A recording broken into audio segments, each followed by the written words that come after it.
Good evening, my Real News Midday TV family. Welcome back to the channel for another news update. And in the news this evening, woman killed in St. James hit and run. A woman died after being struck by a motor vehicle in the early hours of Friday morning.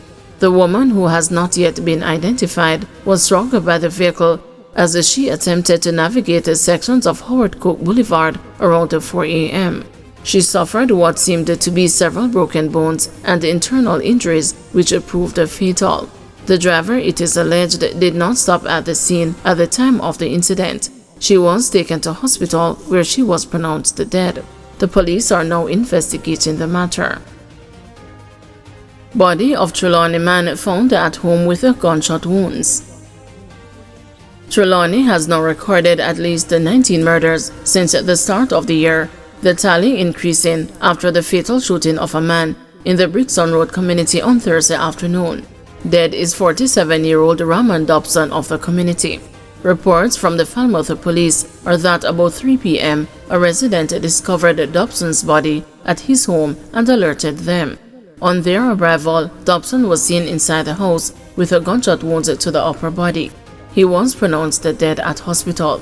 Meantime, residents have expressed a concern about a spike in the once peaceful parish.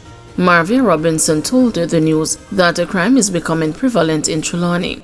One time Trelawny never used to have so much killing. We are a peaceful parish, but things are changed for the worse, she said. Another resident, Richard Williams, says he believes that crimes in the parish are being carried out by migrating criminals. The gunman them come from other violent parish and come disturb the peace in Trelawny. This is not a good look at all, he said. Man booked for illegal gun possession and robbery with intent. 26-year-old Akeem Allen of Webster Avenue, Kingston 13, has been charged with robbery with intent, possession of prohibited weapon, and using a firearm to commit a felony following an incident on Lyndhurst Road in St. Andrew on Saturday, August 17. Reports are that about 9:05 p.m., Allen and the two other men went into a shop where they proceeded to rob the owner and a worker of their properties, including phones, alcoholic beverages, appliances, and cash, amounting to a total of $209,600. The men then made good their escape in a waiting motor car. The police was alerted and the vehicle was later intercepted. An exchange of gunfire took place between the law enforcers and the culprits. After the shooting subsided, Allen was found suffering from gunshot wounds. He was rushed to the hospital, where he was treated under police guard. He was later charged with the offenses after a question and answer session in the presence of his attorney. A court date is being scheduled for him. Waltham Park residents and the cabbies protest bad roads. Angered by the deplorable state of a section of Waltham Park Road, irate taxi drivers and residents used the old motor vehicle tires and the large appliances to block the thoroughfare in the vicinity of MacArthur Avenue on Friday to protest the terrible state of the roads. According to the taxi drivers, that section of the road has been repaired on numerous occasions, but the state of the thoroughfare has grown increasingly worse, especially after a prolonged period of heavy rainfall this week. This is pure arms house the Magwan with. Where are the billions the government said that they set aside to fix roads? One taxi man bemoaned. The protest snarled traffic and forced many motorists to use alternative routes. Edgerton Newman, president of the Transport Operators Development Sustainable Services, described the recurring problem as a total disaster and supported the actions of the taxi operators. I was advised about the plan to block the road, and I am in support of it. For the past 3 weeks, we endorse any activity, any demonstration by transport operators over the poor road conditions. We support them, Newman said. The time has come for the government to understand that we pay taxes and we need a good environment in which to work. We cannot turn a blind eye to the conditions anymore. The roads in St. Mary, St. James, and St. Thomas are terrible, and after every pothole, there's an Island Traffic Authority personnel with their spanner to take off your plate because your car is not roadworthy. And that is caused by bad roads, Newman continued. Newman demanded that the government take action now or face a more intense protest. We spend thousands and thousands to repair front end and deal with our taxes. and we're getting no respect or action. So we're saying to the government, address the road conditions now. What about the billions set aside to repair roads? Newman asked.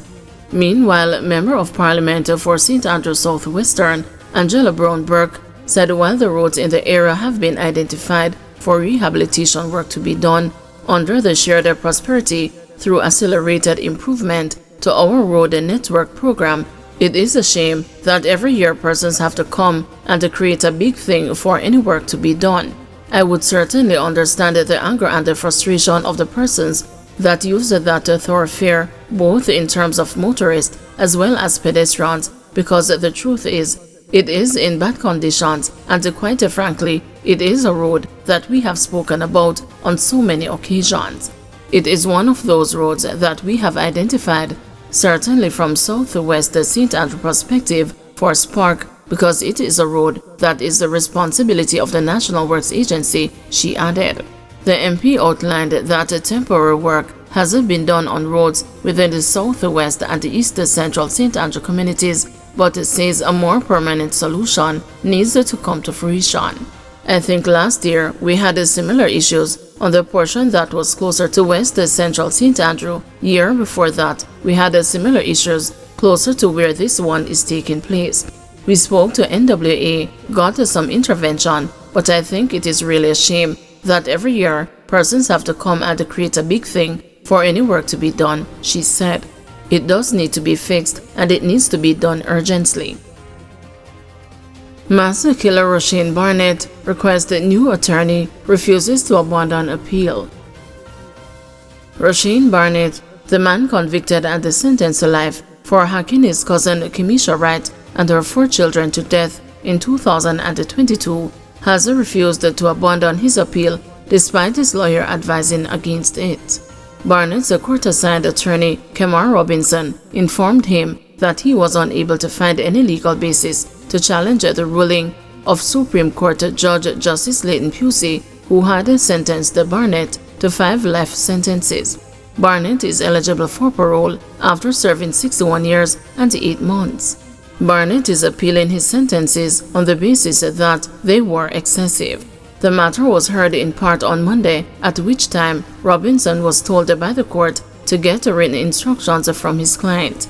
On Friday morning, when the matter was called up by the Court of Appeal, Robinson informed the court that Barnett did not agree with his position and wishes to retain new counsel in the matter. The victims, Wright and her children, Kimanda Smith, 15, Shirley Smith, 12, Raphael Smith, 5, and 23-month-old Keshawn Henry Jr. were discovered inside their Cockapiece home with chop wounds and their throats slashed on June 21.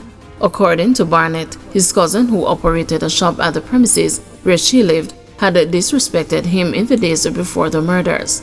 He claimed that a customer had come to the premises and he served the customer, but his cousin was upset and told him he was never to serve her customers, and grabbed the cash from his hand and splashed the water in his face.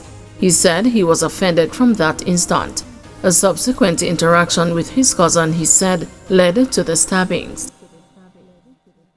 Counselor criticized the 4 comments about incident involving stray horses in Bernard Lodge. Member of the Portmore Advisory Council and the Justice of the Peace, Cleon Porter, has criticized the recent comments by counsel for the Greater Portmore North Division, Gary Nicholson, on the collision involving several motorists and horses along the Bernard Lodge main road last week. 14 motorists suffered damage to their vehicles after the horses escaped from their stable and collided with the vehicles. 3 of the horses were killed in the incident. Councillor Nicholson pointed out that the roadway has been without a proper lighting and signage for several years. But Mr. Porter has described the councillor's comments as insensitive and premature, since the authorities are still investigating the incident. Mr. Nicholson's remarks are premature, as the investigation by the authorities is still ongoing.